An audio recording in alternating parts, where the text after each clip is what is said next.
اے میرے بیٹے، میری تعلیم کو فراموش نہ کر، بلکہ تیرا دل میرے حکموں کو مانے، کیونکہ تو ان سے عمر کی درازی اور پیری اور سلامتی حاصل کرے گا۔ شفقت اور سچائی تجھ سے جدا نہ ہو تو ان کو اپنے گلے کا توق بنانا اور اپنے دل کی تختی پر لکھ لینا۔ یوں تو خدا اور انسان کی نظر میں مقبولیت اور عقل مندی حاصل کرے گا۔ سارے دل سے خداوند پر توکل کر اور اپنے فہم پر تکیہ نہ کر۔ اپنی سب راہوں میں اس کو پہچان اور وہ تیری رہنمائی کرے گا۔ تو اپنی ہی نگاہ میں دانشمند نہ بن، خداوند سے ڈر اور بدی سے کنارہ کر۔ یہ تیری ناف کی صحت اور تیری ہڈیوں کی تازگی ہوگی۔ اپنے مال سے اور اپنی ساری پیداوار کے پہلے پھلوں سے خداوند کی تعظیم کر۔ یوں تیرے کتھے خوب بھرے رہیں گے اور تیرے حوض نئی مے سے لبریز ہوں گے۔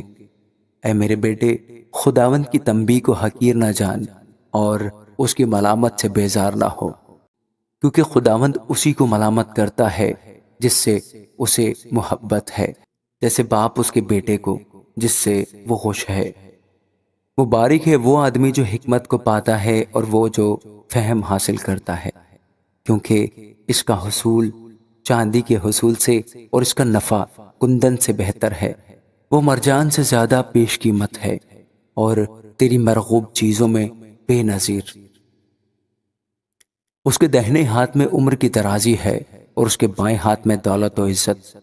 اس کی راہیں خوشگوار راہیں ہیں اور اس کے سب راستے سلامتی کے ہیں۔ جو اسے پکڑتے رہتے ہیں وہ ان کے لیے حیات کا درخت ہے، اور ہر ایک جو اسے لیے رہتا ہے مبارک ہے۔ خداوند نے حکمت سے زمین کی بنیاد ڈالی اور فہم سے آسمان کو قائم کیا۔ اس کے علم سے گہراؤں کے سوتے پھوٹ نکلے اور افلاک شبنم ٹپکاتے ہیں۔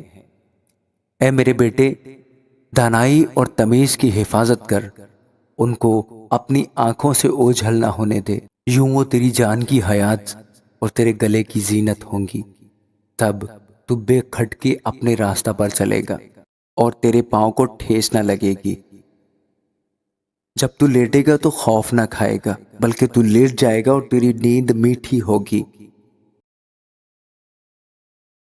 اور نہ شریروں کی ہلاکت سے جب وہ آئے، کیونکہ خداوند تیرا سہارا ہوگا اور تیرے پاؤں کو پھنس جانے سے محفوظ رکھے گا۔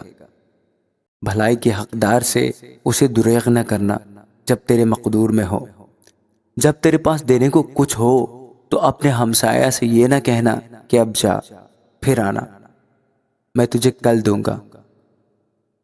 اپنے ہمسائے کے خلاف برائی کا منصوبہ نہ باندھنا، جس حال کہ وہ تیرے پڑوس میں بے کھٹکے رہتا ہے۔